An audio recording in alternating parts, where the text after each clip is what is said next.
السلام علیکم ورحمۃ اللہ وبرکاتہ. الحمد للہ رب العالمین والعاقبۃ للمتقین والصلاة والسلام علی اشرف الانبیاء والمرسلین نبینا وامامنا وقدوتنا محمد وعلی آلہ واصحابہ اجمعین. اما بعد. معزز حضرات و خواتین، دن کتنی تیزی کے ساتھ گزرتے جا رہے ہیں کہ ایسا لگتا ہے کہ ابھی ہم نے کل رمضان کا استقبال کیا کہ اتنے میں ابھی پورا ایک ہفتہ گزر چکا ہے اور ہم 7ویں روزے میں داخل ہو چکے ہیں. حضرات و خواتین، ہم لوگوں نے شروع رمضان سے کچھ باتیں رمضان سے متعلق، روزوں سے متعلق، اور پھر زکوٰۃ جو کہ ایک اسلام کا اہم فریضہ، اس کے تعلق سے کچھ باتیں ہم لوگوں نے معلوم کی. اب میں نے سوچا کہ سورہ انعام میں اللہ رب العالمین نے 10 بڑی اہم وصیتیں کی ہیں، تو ان وصیتوں کو ہم معلوم کریں. ایسی بات نہیں کہ ہم نے کبھی اس پر کوئی بات نہیں کی یا ہم لوگ سنے نہیں ہیں. الحمدللہ بہت مرتبہ خود رمضان کے شاید 5-6 سال پہلے کی بات ہو کہ اس طرح کے موضوعات پر باتیں ہو چکی تھیں، مگر پھر بھی یہ سب وصیتیں اللہ تعالیٰ کی اتنی اہم ہیں کہ ان کو بار بار یاد دہانی ان کی کرانی چاہیے. چنانچہ سورہ انعام میں اللہ رب العالمین نے بڑی 10 اہم وصیتیں کی ہیں. تو آئیے ہم اسی سلسلے کو شروع کرتے ہیں. تو اللہ رب العالمین ارشاد فرماتے ہیں: قل تعالوا اتل ما حرم ربكم عليكم الا تشركوا به شيئا. یہ سب سے پہلی وصیت ہے جو اللہ رب العالمین اس آیت کے اندر کر رہے ہیں. ویسے تو اللہ تعالیٰ اپنے نبی کو مخاطب کر رہے ہیں کہ قل، اے محمد صلی اللہ علیہ وسلم، یہ جو کفار اور مشرکین اپنی منمانی کسی چیز کو حرام کر دیا، کسی کو حلال کر دیا، کسی کو مردوں پر حلال، کسی کو عورتوں کے لیے حرام کر دیا، اور پتہ نہیں کیا کیا یہ لوگ کرتے جا رہے ہیں. حلال اور حرام کسی کو قرار دینے کا حق صرف اور صرف اللہ تعالیٰ کو ہے کہ اللہ نے جو حرام کر دیا وہ حرام، اور اللہ نے جسے حلال کر دیا وہ حلال ہے. تو یہ حق اللہ کے علاوہ کسی اور کو حاصل نہیں ہے. اس لیے آپ ان لوگوں کو بلائیے. قل تعالوا اتل ما حرم ربکم علیکم. لوگوں آؤ، میں تم کو پڑھ کر سناؤں کہ تمہارے رب نے تم پر کیا کچھ حرام کیا ہے. تعالوا اتل ما حرم ربکم علیکم الا تشرکوا به شیئا. تو سب سے پہلی چیز جسے اللہ تعالیٰ نے تم پر حرام کیا ہے کہ اس کے ساتھ کسی کو شریک نہ ٹھہراؤ. کسی چیز کو، اللہ تشرکوا به شیئا، کسی چیز کو، چاہے وہ کوئی مقرب فرشتہ ہو یا کوئی نبی ہو یا کوئی رسول ہو یا کوئی اور جمادات، بے جان چیزیں، جاندار چیزیں، کسی چیز کو اللہ تعالیٰ کے ساتھ شریک نہ ٹھہراؤ. تو گویا سب سے پہلی وصیت اللہ تعالیٰ کی طرف سے ہمیں جو کی جا رہی ہے تو اس کے ساتھ شرک نہ کرنے کی وصیت کی جا رہی ہے، کیونکہ اللہ رب العالمین اکیلا اس جہاں کا خالق ہے، وہی اس کا رب ہے، وہی اس کا مالک ہے. تو وہی ہماری اپنی ہر قسم کی عبادت کا بھی لائق ہے، سزاوار ہے. تو یہ شرک ہے کیا چیز، یہ بھی تو ہم کو معلوم ہونا چاہیے. ہم تو یہ کہہ دیتے کہ شرک نہ کرو، شرک نہ کرو، لیکن کتنے ایسے لوگ ہوں گے جو اللہ تعالیٰ پر ایمان رکھنے کے باوجود اس کے ساتھ شرک کرتے رہتے ہیں. شرک کس کو کہا جاتا ہے؟ ایک تو اللہ کے علاوہ غیر اللہ کو اپنا معبود بنا لے، اللہ کو جانتا ہی نہ ہو، اللہ کو اپنا رب ہی تسلیم نہ کرتا ہو، غیر اللہ کو اپنے ہاتھوں سے تراشی ہوئی مورتیاں یا کوئی درخت یا کوئی جیسے کوئی سورج کو اپنا خدا بنا لیا، کوئی چاند کو بنا لیا، یعنی کہ اسی کو اپنا خدا مان بیٹھے، اسی کے آگے جھکے، اسی کے لیے سجدہ کرے، اسی سے اپنی حاجتیں مانگے، اسی سے اپنی امیدیں لگا لے، یہ سب جو کریں گے تو یہ بھی شرک ہے۔ اور اس کے علاوہ اللہ پر ایمان رکھتے ہوئے، اللہ کو اپنا معبود مانتے ہوئے، اللہ تعالی کے لیے جو کام کیے جاتے ہیں وہ کام ان کے لیے بھی کرنا، جیسے سجدہ کرنا، رکوع کرنا، جھکنا جس کو ہم کہتے ہیں، ماتھا ٹیکنا زمین پر، یہ سوائے اللہ کے اور کسی کے لیے جائز نہیں ہے۔ تو ہم جو کام کرتے ہیں تو یہ جو ہے کیا ہے، رکوع کرنا، سجدہ کرنا سوائے اللہ کے اور کسی کے لیے جائز نہیں ہے۔ لیکن اللہ پر ایمان رکھتے ہوئے اللہ کے لیے جو کام کیا جا رہا ہے وہ کسی اور کے لیے آپ کریں گے تو یہ بھی شرک ہے۔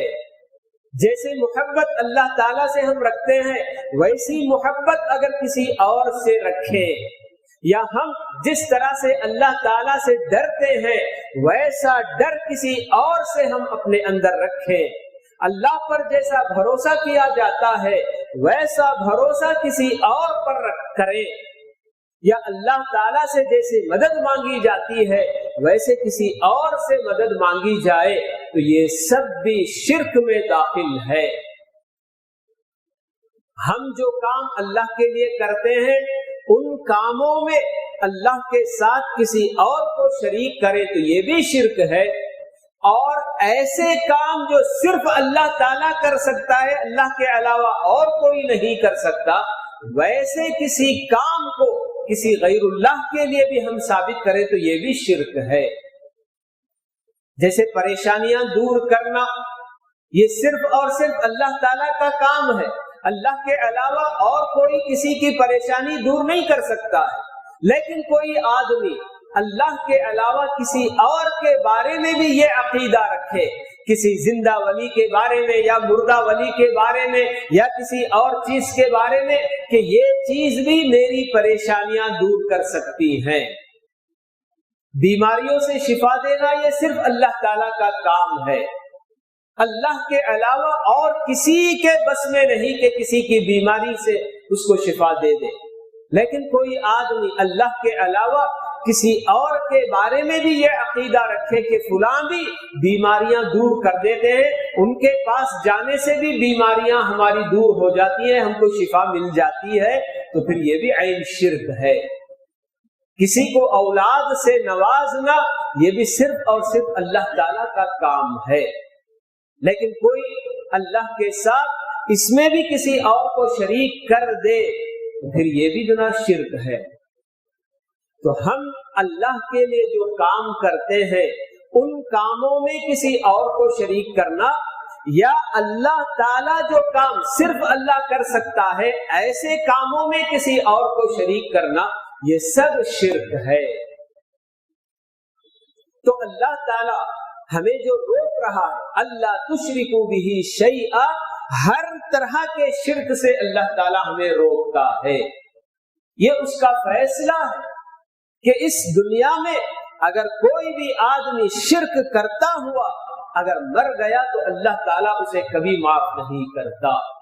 یہ اس دنیا کا، روئے زمین کا سب سے بڑا گناہ ہے، اللہ تعالیٰ کے ساتھ اللہ کے کاموں میں کسی اور کو شریک کرنا، یہ اس روئے زمین کا سب سے بڑا گناہ ہے۔ اس کے علاوہ جتنے بھی گناہ ہیں وہ سب اس کے سامنے بالکل ہلکے پھلکے ہیں، اور اللہ تعالیٰ ان کو معاف کرنے کا بھی وعدہ کرتا ہے۔ لیکن شرک کے بارے میں اللہ تعالیٰ نے یہ اعلان کر دیا کہ اس کو کبھی معاف نہیں کرے گا جب تک کہ بندہ خود اس سے توبہ نہ کرے۔ ان اللہ لا یغفر ان یشرک بہ ویغفر ما دون ذلک لمن یشاء، یہ اللہ تعالیٰ کا فرمان ہے کہ یقیناً اللہ تعالیٰ اس بات کو نہیں معاف کرتا کہ اس کے ساتھ کسی کو شریک کیا جائے۔ وَيَغْفِرُ مَا دُونَ ذَلِكَ، لیکن شرک سے کم کوئی بھی گناہ ہو اللہ تعالی جس کے لیے چاہے معاف کر سکتے ہیں۔ یہاں یہ بھی ذرا غور کرنے کی بات ہے کہ دوسرے اور گناہوں کو ہلکا کر کے ان کے کرنے کی طرف رغبت نہیں دلائی جا رہی ہے۔ اللہ تعالیٰ یہ بتا رہے ہیں کہ دوسرے اور گناہ بھی معاف تو کریں گے اللہ تعالیٰ، مگر لمن یشاء، اللہ جس کے گناہ معاف کرنا چاہتے ہیں اس کے ہی معاف کریں گے۔ زناکاری ہو، چوری ہو، شراب نوشی ہو، یا دوسرے اور سب دھوکہ دینا ہو، امانت میں خیانت، جتنے بھی گناہ ہیں اللہ تعالیٰ بتاتے ہیں کہ ہاں معاف کر سکتے ہیں، مگر جن کے لیے اللہ معاف کرنا چاہے بس انہی کے معاف کریں گے۔ اس کا مطلب یہ کہ جن کے گناہ اللہ نے معاف نہیں کیا، اللہ تعالیٰ انہیں چاہے تو ان کے گناہوں کی سزا بھی دے سکتے ہیں۔ تو یہ آپ ذرا اندازہ لگائیے اللہ رب العالمین اپنے بارے میں کیا بتاتے ہیں کہ یہ ارحم الراحمین ہے، جی احکم الحاکمین، اور پھر جو ہے کریم ہے، رحیم ہے، بڑا مہربان پروردگار ہے ہمارا۔ بندوں کی برائیاں، ان کی معصیتیں اللہ تعالیٰ بالکل جو ہے سہتے جاتے، برداشت کرتے چلے جاتے ہیں۔ حلیم اللہ تعالیٰ کی صفات میں سے ہے۔ اس طرح کی اعلیٰ صفات کا مالک پروردگار یہ اعلان کرتا ہے کہ ہاں شرک کو میں کبھی معاف نہیں کروں گا، تو یہ شرک اللہ تعالیٰ کے نزدیک کتنا بڑا گناہ نہیں ہوگا اور کتنا قبیح گناہ نہیں ہوگا کہ جسے اللہ تعالیٰ کبھی معاف نہیں کرنا چاہتے۔ حالانکہ اللہ تعالیٰ کیا کیا نہیں کہتے ہیں جی کہ آپ جیسے جو گناہ کر لو، لیکن شرک ایک نہیں کرنا۔ اسی لیے حدیث قدسی میں اللہ تعالیٰ یہ بات بتاتے ہیں کہ اے آدم کی اولاد، زمین سے لے کے آسمان تک بھی تیرے گناہ کیوں نہ ہو، میں اسے معاف کرنے کے لیے تیار ہوں۔ اتنے گناہ بھی تو لے کر آئے گا تو میں اپنی مغفرت اور رحمت کے ساتھ تیرا مقابلہ کر سکتا ہوں، مگر ان گناہوں میں شرک ایک نہیں ہونا چاہیے۔ یہ بات اس لیے بار بار دہرائی جاتی ہے کیونکہ یہ اتنا عظیم گناہ کہ اللہ تعالیٰ نے اپنے انبیاء کے تعلق سے کہہ دیا۔ سورہ انعام ہی میں اللہ تعالیٰ نے 18 انبیاء کا ذکر کیا اور آخر میں چل کر یہی کہتے ہیں کہ لئن اشرکوا لحبط عنہم ما كانوا يعملون، کہ اگر یہ انبیاء بھی شرک کر بیٹھتے تو ان کی ساری محنتیں برباد ہو جاتی، اکارت ہو جاتی۔ اور اللہ تعالیٰ نے خود اپنے رسول، آخری رسول محمد صلی اللہ علیہ وسلم کو بھی یہ کہہ دیا کہ لئن اشرکت لیحبطن عملک،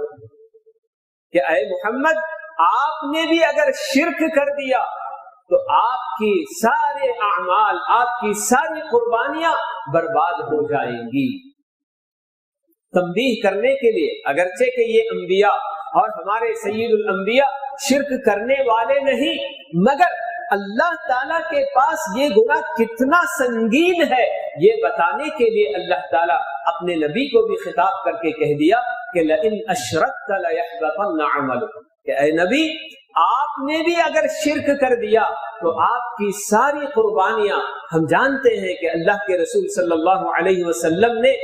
اللہ کے اس دین کو اللہ کے بندوں تک پہنچانے کے لیے کتنی کوششیں کی، کتنی محنتیں کی اور کیسی کیسی تکلیفیں آپ نے برداشت کی، مگر اس کے باوجود اللہ تعالیٰ یہ اعلان کر رہا ہے کہ شرک جیسے گناہ میں اگر آپ بھی مبتلا ہو گئے تو پھر آپ کی سارے اعمال پر پانی پھر جائے گا، آپ کی ساری قربانیاں، ساری محنتیں اکارت چلی جائیں گی، برباد ہو جائیں گی، اللہ تعالیٰ کے پاس اس کی کوئی قدر و قیمت نہیں ہوگی۔